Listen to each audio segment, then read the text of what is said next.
नमस्कार, झारखंड की खबरों में आप सबों का स्वागत है। आइए जानते हैं आज की तमाम बड़ी खबरों को। इससे पहले आपने चैनल को सब्सक्राइब नहीं किया है तो प्लीज चैनल को सब्सक्राइब कर बेल आइकन को प्रेस कर दीजिए ताकि खबरों का अपडेट आपको मिलता रहे। बढ़ते हैं खबरों की ओर। मौसम विज्ञान के आधार पर झारखंड में बारिश और बर्फबारी की संभावनाएं। झारखंड के उत्तरी, दक्षिणी पूर्व और मध्य भाग में कुछ स्थानों पर 23 और 24 जनवरी को मध्यम दर्ज की बारिश होने की संभावना है। साथ ही गर्जन के साथ ओलावृष्टि की संभावना मौसम विभाग ने जताई है। अगले 3 दिनों के दौरान झारखंड में सुबह में हल्के से मध्यम दर्ज की कोहरा या धुंध देखी जा सकती है। 22 जनवरी को यानी आज सुबह में कोहरा या धुंध के बाद आसमान पूरी तरफ साफ रहेगा। सुबह में ठंड लगेगी मगर धूप निकलने से दिन में ठंड से राहत मिलेगी। मौसम विभाग की रिपोर्ट्स के अनुसार राजधानी रांची के आसपास के क्षेत्रों के साथ झारखंड के विभिन्न जिलों में लगातार 2 दिनों तक हल्की बारिश हो सकती है।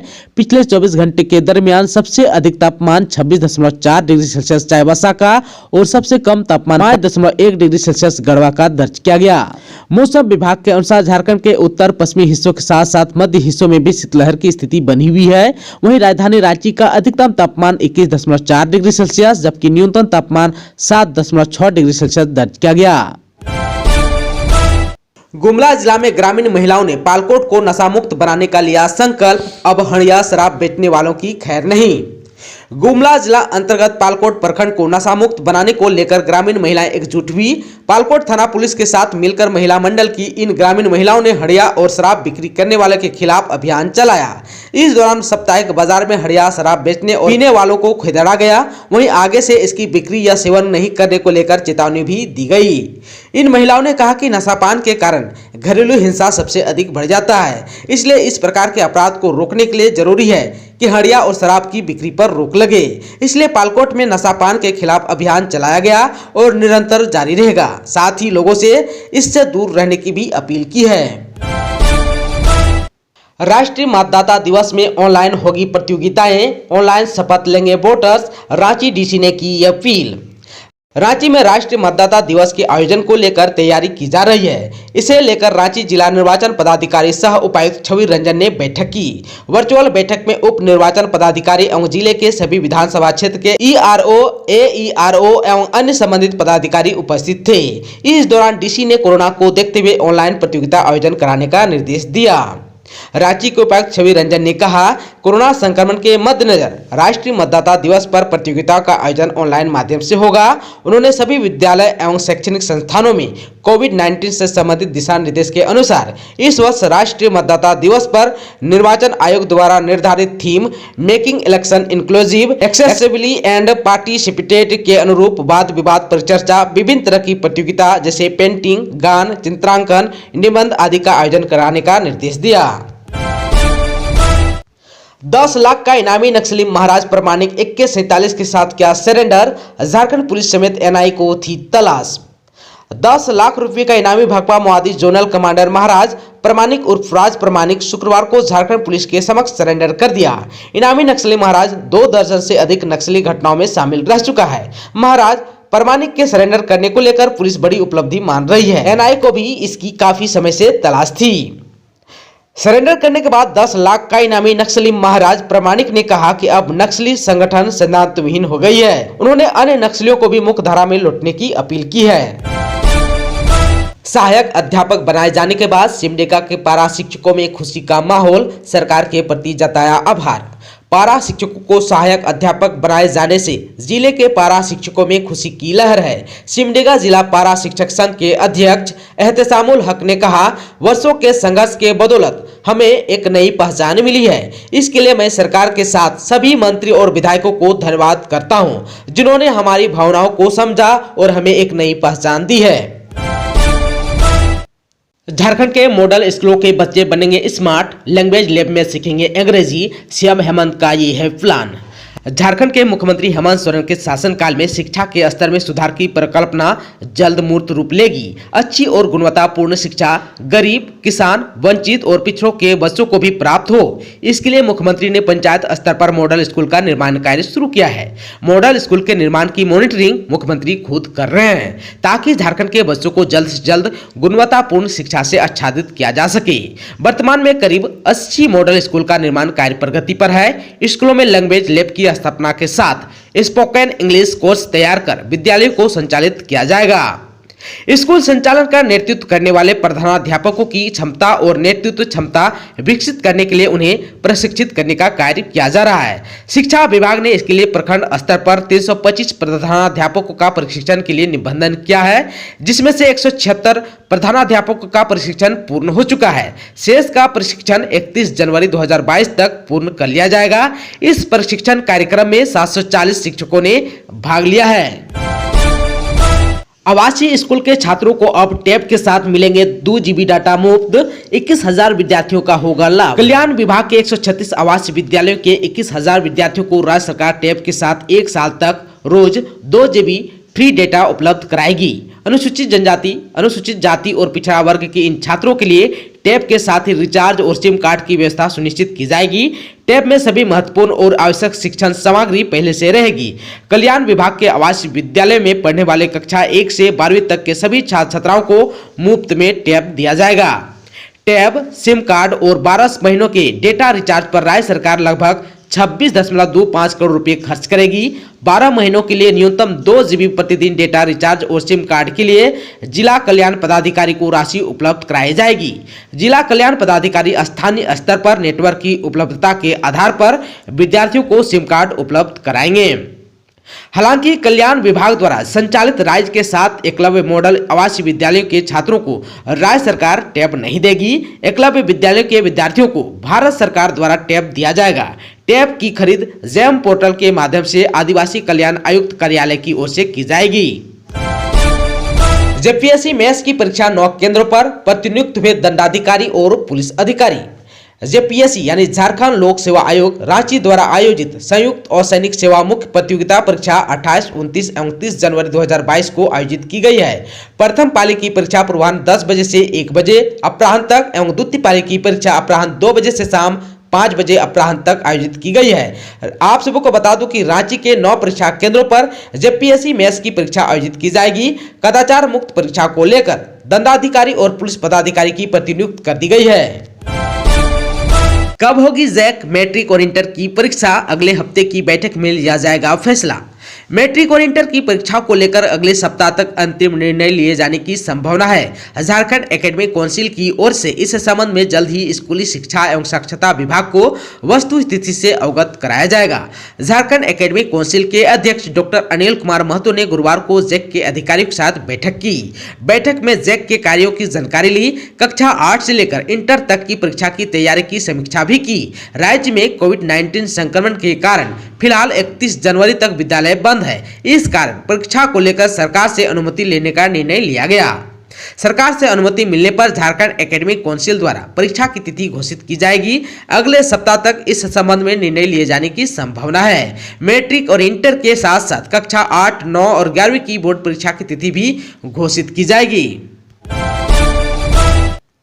पेट्रोल सब्सिडी योजना के तहत झारखंड में सीएम सपोर्ट्स ऐप लॉन्च होने के 24 घंटे के अंदर आए इतने आवेदन। झारखंड के मुख्यमंत्री हेमंत सोरेन द्वारा राष्ट्रीय खाद्य सुरक्षा योजना अथवा झारखंड राज्य खाद्य सुरक्षा योजना से आच्छादित गरीब लोगों को उनके 2 पहिया वाहन के लिए पेट्रोल सब्सिडी योजना के तहत लाभ देने के लिए सीएम सपोर्ट्स ऐप लॉन्च करने के साथ ही राशन कार्ड धारियों की सकारात्मक प्रतिक्रिया सामने आने लगी है। 24 घंटे के अंदर 16,000 आवेदन आ चुके हैं। 26 जनवरी से पेट्रोल सब्सिडी का लाभ लाभुकों को मिलने लगेगा। आप सबको बता दें कि झारखंड के सीएम हेमंत सोरेन उप राजधानी दुमका से पेट्रोल सब्सिडी योजना का शुभारंभ करेंगे। इस दौरान लाभुकों को इस योजना का लाभ देने की शुरुआत करेंगे। सीएम सपोर्ट्स ऐप लॉन्च होने के महज 24 घंटे के अंदर पेट्रोल सब्सिडी योजना के तहत करीब 16,000 लोगों के आवेदन आए हैं। उसमें से बोकारो के 656, रांची के 544, लोहरदगा के 407, सरायकेला खरसावां के 326, खुट्टी से 289 आदि राशन कार्डधारियों के आवेदन योजना के तहत स्वीकृत किए गए हैं। तेजी से लोग पेट्रोल सब्सिडी योजना का लाभ लेने के लिए आवेदन भी कर रहे हैं। झारखंड में चिकित्सक के 23 पदों पर नौकरी पाने का मौका, जानिए क्या है योग्यता। झारखंड सरकार के स्वास्थ्य, चिकित्सा, शिक्षा एवं परिवार कल्याण विभाग ने राज्य में जिला दंत चिकित्सक के 23 पदों को भरने के लिए योग्य उम्मीदवारों से ऑनलाइन आवेदन आमंत्रित किए हैं। ये भर्तियां नियमित या अनुबंध के आधार पर की जाएगी। जिला दंत चिकित्सक के कुल 23 पदों में 5 पदों को छोड़कर शेष पद आरक्षित वर्ग के उम्मीदवारों से भरे जाएंगे। झारखंड में नौकरी करने के इच्छुक उम्मीदवार इन पदों के लिए आवेदन कर सकते हैं। आवेदन ऑनलाइन माध्यम से करना है। आवेदन करने के लिए झारखंड लोक सेवा आयोग की वेबसाइट www.jpsc.gov.in पर जाएं।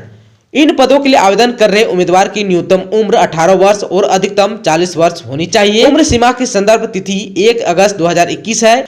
अधिकतम आयु सीमा में राज्य के आरक्षित वर्ग को झारखंड सरकार के नियमों के अनुसार छूट प्राप्त है।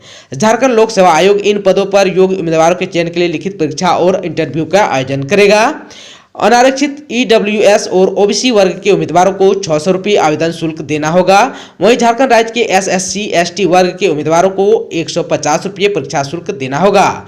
दिव्यांग वर्ग को परीक्षा शुल्क में छूट है। ऑनलाइन आवेदन शुरू करने की तिथि 14 फरवरी 2022 से ऑनलाइन आवेदन की अंतिम तिथि 7 मार्च 2022 है।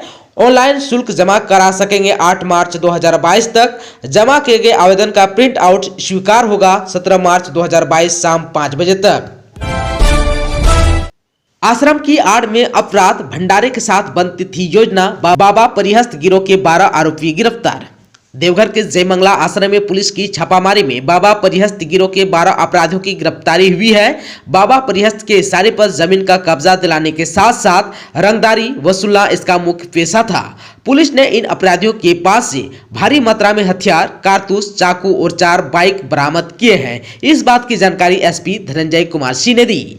पुलिस के अनुसार भट्टर धर्मशाला के बगल वाली गली स्थित जयमंगला आश्रम में एक ही गैंग के अपराधियों की अक्सर पार्टी चलती थी। यहाँ भंडारे के साथ अपराध की योजना तैयार होती थी। बुधवार की रात भी गिरोह के सदस्यों की पार्टी चल रही थी, लेकिन पुलिस ने दबिश देकर इस गिरोह का भंडाफोड़ कर दिया। डकैती की योजना बना रहे बिहार के 5 अपराधी बोकारो से गिरफ्तार, हथियार भी बरामद। बोकारो पुलिस ने बिहार के 5 अपराधियों को डकैती की घटना को अंजाम देने से पहले ही धर दबोचा। इन अपराधियों के पास से पुलिस ने पिस्टल, कट्टा समेत 3 गोली भी बरामद किया है। बिहार के औरंगाबाद से आए इन अपराधियों की योजना डकैती करने की थी। इसकी जानकारी सिटी DSP कुलदीप कुमार ने पत्रकारों को दी। सिटी DSP कुलदीप कुमार ने कहा कि बिहार के औरंगाबाद से डकैती की घटना को अंजाम देने आए 5 अपराधियों को सिटी थाना पुलिस ने गुप्त सूचना के आधार पर नया मोड़ स्थित चाय दुकान के पास से गिरफ्तार किया है। पुलिस ने इनके पास से हथियार भी बरामद किया है। गिरफ्तार अपराधी बिहार के औरंगाबाद से आकर चास के एक होटल में ठहरे थे, फिर यहां से डकैती की योजना बना रहे थे, लेकिन ठीक उसके पहले पुलिस ने इनके मंसूबों पर पानी फेर दिया। रांची के मोरहाबादी मैदान में गणतंत्र दिवस की क्या है तैयारी, DC ने दिए ये निर्देश। झारखंड की राजधानी रांची के मोरहाबादी मैदान में आयोजित किए जाने वाले गणतंत्र दिवस समारोह की तैयारियां चल रही है। शुक्रवार को रांची के उपायुक्त छवि रंजन और SSP सुरेंद्र झा ने मोरहाबादी मैदान में चल रही तैयारियों का जायजा लिया और अधिकारियों को गणतंत्र दिवस समारोह को लेकर आवश्यक दिशा निर्देश दिए। इस क्रम में उपायुक्त नीलांबर पीतांबर पार्क पहुंचे और सौंदर्यीकरण कार्य का निरीक्षण कर अधिकारियों को निर्देश दिया। माइक्रो फाइनेंस कंपनी से लोन दिलाने के नाम पर एक बिजनेसमैन से 11 लाख की ठगी, बंडल में दिए कागज के टुकड़े। गढ़वा थाना क्षेत्र के झुरा गांव निवासी दशरथ राम से माइक्रो फाइनेंस कंपनी के नाम पर 11,30,000 रुपए की ठगी करने का मामला सामने आया है। वहीं ठग ने बंडल में 40 लाख रुपए का सादा कागज पीड़ित दशरथ राम को दिया। बंडल को खोलते ही उनके होश उड़ गए। इस संबंध में पीड़ित दशरथ राम ने गढ़वा थाने में शिकायत दर्ज कराई है। पीड़ित दशरथ राम ने घटना की जानकारी देते हुए बताया कि उनका गढ़वा थाना क्षेत्र के टेढ़ी हड़ैया गांव में सीमेंट छड़ का दुकान है। उन्हें एक व्यक्ति द्वारा 4 माह से माइक्रो फाइनेंस कंपनी के नाम पर 50 लाख रुपए का लोन देने का झांसा दिया जा रहा था। उसने झांसे में आकर उसने 11 लाख रुपए सिक्योरिटी मनी के नाम पर उसे दे दिया। साथ ही बाद में 30,000 रुपए अतिरिक्त खर्च के लिए उसने ले लिया। पैसे लेने के बाद उसने दशरथ राम से सभी लोन के नाम पर कागजात भी ले लिए। इसके बाद वह एक बाइक पर कागज का नकली नोट का बंडल लेकर 19 जनवरी 2022 को उसके दुकान में पहुंचा और उन्हें नकली नोट वाली पेटी को 40 लाख रुपए कहकर देते हुए चला गया। दशरथ राम ने कहा कि बंडल में अधिक संख्या में नोट होने के कारण वे दुकान में उसके सामने तत्काल खोलना उचित नहीं समझे। जब वे घर पहुंचकर उस पैसे के बंडल को खोलकर देखे तो उसमें सभी कागज के नकली नोट थे। नकली नोट देखते ही दशरथ राम के होश उड़ गए। उसने उस व्यक्ति को फोन लगाया तो उसका मोबाइल बंद मिला। बार बार प्रयास करने के बाद भी जब उसका फोन नहीं लगा तो दशरथ राम ने गढ़वा थाना पहुंचकर थाना प्रभारी कृष्ण कुमार को इस घटना की पूरी जानकारी दी। घटना की जानकारी मिलने के बाद पुलिस अब छानबीन में जुट गई है। दोस्तों, चैनल पर आप नए हैं तो प्लीज चैनल को सब्सक्राइब कर बेल आइकन को दबा दीजिए ताकि खबरों का अपडेट आपको मिलता रहे। इसके साथ ही आज की खबरों में बस इतना ही। हमें दीजिए इजाजत। नमस्कार।